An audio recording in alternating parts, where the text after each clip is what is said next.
How to mirror in Reelshot. Want to create a mirrored effect on your video? Here's how to mirror in Reelshot. First, open your project in Reelshot and tap on the clip you'd like to mirror.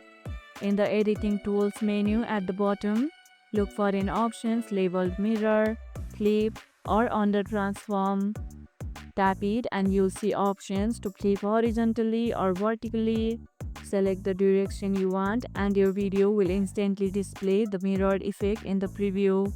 Tap apply or save to keep the changes. Do you prefer horizontal or vertical mirror effects? Share your style in the comments below. Mirroring works great for creative symmetry or to fix clips recorded from the wrong angle. And that's how you can mirror in Reelshot. And if this video helped, hit the like button, share it, subscribe and leave a comment. Thanks for watching and I'll see you in the next one.